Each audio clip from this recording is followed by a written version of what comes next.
नमस्कार। आज हम पढ़ रहे हैं कविता छोटा मेरा खेत, जिसे लिखा है उमा शंकर जोशी ने, जिसके कवि हैं उमा शंकर जोशी। और मैं कविता भारद्वाज इसकी व्याख्या प्रस्तुत कर रही हूँ। कवि परिचय जान लेते हैं। उमा शंकर जोशी जी, उनका जन्म जो है 1911 में गुजरात में हुआ था और प्रमुख रचनाएं विश्व शांति, गंगोत्री, निशित, प्राचीना, आतिथ्य, वसंत वर्षा, महाप्रस्थान, अभिज्ञा, सापना भारा, शहीद, ये उनकी कहानी है। श्रावणी मेनो, विसामो, ये उपन्यास है। पार कांजया निबंध है। गोष्ठी, उघाड़ी बारी, कलांत कवि, महारा सानेट, स्वप्न प्रयाण, संपादन इन्होंने इनका संपादन किया है। और 1947 में संस्कृति पत्रिका का उन्होंने संपादन भी किया है और 1988 में उनका निधन हो गया। तो 20वीं सदी की गुजराती कविता और साहित्य को नई भंगिमा और नया स्वर देने वाले उमा शंकर जोशी का साहित्यिक अवदान पूरे भारतीय साहित्य के लिए भी महत्वपूर्ण है। उन्होंने जो योगदान दिया है वो बहुत ही महत्वपूर्ण है। उनको परंपरा का गहरा ज्ञान था। कालिदास के अभिज्ञान शकुंतलम और भवभूति के उत्तर रामचरित का उन्होंने गुजराती में अनुवाद भी किया है। ऐसे अनुवाद गुजराती साहित्य की अभिव्यक्ति क्षमता को बढ़ाने वाले हैं। बतौर कवि उमा शंकर जी ने गुजराती कविता को प्रकृति से जोड़ा, आम जिंदगी के अनुभव से परिचित कराया और नई शैली दी। जीवन के सामान्य प्रसंगों पर सामान्य बोलचाल की भाषा में कविता लिखने वाले भारतीय आधुनिकतावादियों में अन्यतम हैं जोशी जी। साहित्य की आलोचना में निबंधकार के रूप में गुजराती साहित्य में बेजोड़ माने जाते हैं और उमा शंकर जोशी उन साहित्यिक व्यक्तित्व में हैं जिनका भारत की आज़ादी की लड़ाई से रिश्ता रहा है और आज़ादी की लड़ाई के दौरान वे जेल भी गए हैं। तो हम बात करते हैं, पाठ परिचय जान लेते हैं, कविता का परिचय जान लेते हैं। यहाँ प्रस्तुत जो कविता है छोटा मेरा खेत, तो खेती के रूपक में कवि कर्म के हर चरण को बांधने की कोशिश के रूप में ये कविता पढ़ी जा सकती है। कवि कर्म को कृषि कर्म से जो है यहाँ पर जोड़ती हुई ये कविता है। एक समान बताया है। कवि कर्म को जो है उसे कृषि कर्म के साथ जोड़ता हुआ ये दिखाई देता है। कागज़ का पन्ना जिस पर रचना शब्दबद्ध होती है, कवि को एक चौकोर खेत की तरह लगता है और इस खेत में किसी अंधड़ आंधी आती है तो आंधी में बीज इधर उधर चले जाते हैं और नए पौधे आकार लेने लगते हैं। तो उसी प्रकार उसकी तुलना कवि ने भावों रूपी आंधी से की है। भावनात्मक आंधी से है यहाँ पर आशय, और उसके प्रभाव से, भावनात्मक आंधी के प्रभाव से किसी क्षण एक बीज बोया जाता है और ये बीज रचना, बीज मतलब शब्दों की रचना जो है विचार और अभिव्यक्ति का हो सकता है। यह मूल रूप कल्पना का सहारा लेकर विकसित होता है। कल्पना के माध्यम से कविता विकसित होती है और इस प्रक्रिया में स्वयं विगलित हो जाता है, स्वयं एक तरह से गल जाता है, जो है नया नव निर्माण होता है। शब्द जो हैं वो गल जाते हैं, मतलब अपना जो पूरा संपूर्ण जो है वो कविता में उसके भाव के रूप में उभर आते हैं। उससे शब्दों के अंकुर निकलते हैं और अंततः कवि एक पूर्ण स्वरूप जो कृति है वो एक पूर्ण स्वरूप ग्रहण करती है, जो कृषि कर्म के लिहाज से पुष्पित पल्लवित होने की स्थिति है। पुष्पित पल्लवित होना मतलब नए फूल पत्ते आ जाना, और साहित्यिक कृति से जो अलौकिक रस धारा फूटती है वह क्षण में होने वाली रोपाई का ही परिणाम है। एक क्षण में एक भावनात्मक आंधी आई और जिसके कारण एक जो है शब्दों रूपी बीज जो है वो बोया गया। तो उस क्षण में होने वाली रोपाई का ही परिणाम है कि ये जो रस धारा है, अनंत काल तक चलने वाली कटाई अब फसल जो है उसको कुछ समय बाद जब पक जाती है फसल तो काट लिया जाता है, लेकिन ये जो कटाई है, ये जो रस की धारा की जो अनंत काल तक चलने वाली कटाई है। कविता एक बार लिख दी गई तो अनेकों कालखंडों तक जो है लोग उससे उस रस को उसके शब्दों से उस रस को, उस आनंद को प्राप्त करते हैं। तो ये एक तरह से कालजयी साहित्य जो है उसके कालजयी होने के बारे में वो बताते हैं, और असंख्य पाठकों द्वारा असंख्य बार पढ़ा जाता है उसे, और जिससे उसका वो फिर भी समाप्त नहीं होता। और जैसे खेत में होने वाला जो अनाज है कुछ समय बाद समाप्त हो जाता है, लेकिन ये जो है कभी भी समाप्त नहीं होता, किंतु साहित्य का रस कभी भी समाप्त नहीं होता। तो आइए पढ़ते हैं कविता छोटा मेरा खेत। अब यहाँ पर कवि कर्म की तुलना जो है कृषि कर्म के साथ यहाँ पर की है। कृषि के रूपक द्वारा स्पष्ट करने का प्रयास यहाँ कवि ने, उमाशंकर जोशी ने किया है। छोटा मेरा खेत चौकोना। अब कवि ने अपने कागज़ का एक पन्ना, अपने कागज़ के पन्ने को जिस पर वो कविता लिखते हैं उस पन्ने को एक छोटे से खेत के समान बताया है कि जिस प्रकार जो किसान है वो चौकोर खेत में खेती करता है, उसी प्रकार जो उनका जो चौकोर कागज़ का पन्ना है उसमें भी वो एक तरह से खेती करते हैं। और किस तरह की खेती करते हैं? कोई अंधड़ कहीं से आया, क्षण का बीज वहाँ बोया गया। और जैसे ही कोई आंधी आती है, आंधी के कारण बीज जो हैं वो उड़कर कहीं और चले जाते हैं और वो खेत में बोए जाते हैं कई बार अपने आप से। तो इसी तरह कवि के मन में भी जो है कवि के मन में भी भावों रूपी आंधी आती है। उस भाव, कोई अंधड़ कहीं से आया, भावों रूपी जो आंधी है वो कवि के मन में आती है, और उस भावों रूपी आंधी के कारण कवि उस कागज़ रूपी खेत पर लिखना शुरू कर देता है। जिस प्रकार आंधी से बीज उड़कर आ जाता है और खेत में बोया जाता है, उसी प्रकार भावों रूपी आंधी से जो है जो शब्द रूपी बीज जो है वो बोया गया। क्षण का बीज वहाँ बोया गया। क्षण भर का जो भावनात्मक आंधी है उस क्षण में ही जो है जो शब्दों रूपी जो बीज है वो बोया गया। कवि के द्वारा उस पर काव्य रचना की गई। जो है कवि कविता लिखना आरंभ करता है, जैसे ही भावों रूपी भाव उसके मन में आते हैं तो कविता लिखना शुरू कर देता है, उसे शब्दों के रूप में उतार लेता है, कविता का निर्माण होता है। और इस तरह यहाँ पर कवि स्वयं की तुलना किससे कर रहे हैं? किसान से कर रहे हैं, और अपनी काव्य रचना को अपनी खेती के समान यहाँ पर बता रहे हैं। तो स्वयं को वो किसान की तरह बता रहे हैं। भावों रूपी आंधी और कागज़ को शब्द पर उतार देते हैं कवि। तो इस तरह से यहाँ पर कृषि कर्म की तुलना उन्होंने कवि कर्म के साथ करने का प्रयास किया है, रूपकों द्वारा स्पष्ट किया गया है। अगर हम बात करें काव्य सौंदर्य की, तो यहाँ पर सहज साहित्यिक खड़ी बोली है, प्रतीकात्मक शैली है, दृश्य बिंब है जो है, और मुक्तक छंद है, स्वर मैत्री, पद मैत्री, रूपक अलंकार का प्रयोग किया है। और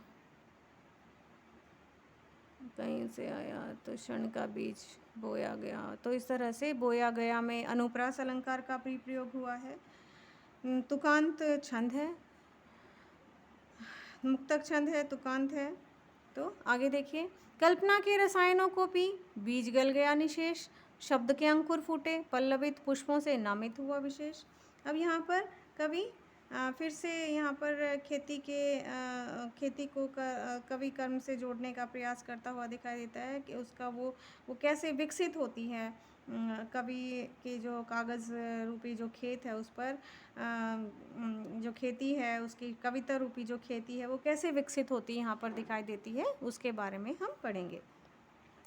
कल्पना के रसायनों को पी, बीज गल गया निशेष। अब जैसे जैसे जो खेत है उसमें रसायन डाले जाते हैं, छिड़काव किया जाता है, तो इसी तरह यहाँ पर जो है कल्पना, जब कवि अपनी कल्पना के माध्यम से कल्पना के रूपी जो रसायन है, जो खाद है, एक तरह से कल्पना रूपी खाद डाली जाती है। और जो बीज है, बीज गल गया निशेष, मतलब शेष निशेष, उसमें कुछ भी शेष नहीं बचा है। कविता जो कवि जो है अपने भावों में बह जाता है और जो है उसका कुछ भी शेष नहीं बचता। वो भावों के मतलब बहकर उसका जो शब्द जो हैं जिनसे वो शब्दों रूपी बीज जो है वो बिल्कुल अपना अर्थ खो देता है। शब्द अपना कोई विशेष अर्थ समाप्त हो जाता है बेटा। जब कविता करते हैं कवि, तो सिर्फ एक शब्द का महत्व नहीं रह जाता, वो पूरी पंक्तिबद्ध होकर कविता में अपना महत्व खो देता है और एक कविता के रूप में ही वो दिखाई देता है। तो उनका उसका स्वयं का व्यक्तित्व एक तरह से समाप्त होता हुआ दिखाई देता है। तो इसी तरह यहाँ पर जैसे बीज जो है वो खेत में बोया जाता है, वो गल जाता है, वो बिल्कुल अपना अस्तित्व खो बैठता है, उसमें कुछ भी शेष नहीं रहता। तो उसी तरह से शब्द भी अपना अस्तित्व खोकर जो है कविता में अपने आप को न्योछावर कर देते हैं, वो पूरी तरह से उसमें मिल जाते हैं। शब्द के अंकुर फूटे, अब उसमें शब्दों रूपी अंकुर जो है वो फूट रहे हैं। पल्लव पुष्पों से नमित हुआ विशेष, और उस पर जैसे जब पौधा निकलता है तो उस पर अंकुरित होता है तो उसमें फूल और पत्ते आ जाते हैं। तो उसमें भी इसी तरह छंद रूपी छंदों और अलंकारों रूपी पल्लव पुष्प मतलब फूल और पत्ते आते हैं। तो इसी तरह जैसे जैसे कविता बनती जाती है तो उसमें छंद और अलंकार रूपी पत्ते लग जाते हैं और जैसे जैसे उसमें जैसे पौधा विकसित होता है थोड़ा और फूल पत्ते आ जाते हैं तो थोड़ा सा झुक जाता है। तो यहाँ पर जो नमित हुआ विशेष मतलब उसी तरह मतलब झुक जाना, नमित हुआ मतलब नमित झुक जाना। तो जैसे जैसे उस पर फूल और पत्ते आते हैं यहाँ पर छंद और अलंकार और भाव रूपी जो पत्ते यहाँ पर हैं उसके बारे में बताया। जैसे वो पत्ते आते हैं तो जो है वो और भी झुक जाता है, नमित हो जाता है।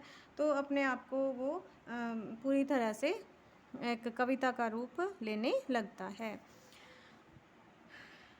तो यहाँ पर अगर बात करें फिर से सहज और सरल भाषा का प्रयोग है।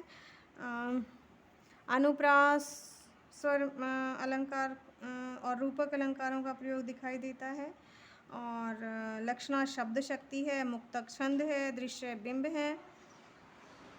और यहाँ पर कवि ने कल्पना और विचार के मिश्रण को ही रचना का आधार बनाया है कि जब विचार और कल्पना मिल जाती है तो उससे ही कविता का निर्माण होता है। आगे देखते हैं। झूमने लगे फल, रस अलौकिक, अमृत धाराएं फूटती, रोपाई क्षण की, कटाई अनंतता की, लुटते रहने से जरा भी कम नहीं होती, रस का अक्षय पात्र सदा का, छोटा मेरा खेत चौकोना। अब यहाँ पर झूमने लगे फल, अब जो है जैसे जैसे जो फूल पत्ते आते हैं उस पर फल लगने लगते हैं, झूमने लग जाते हैं।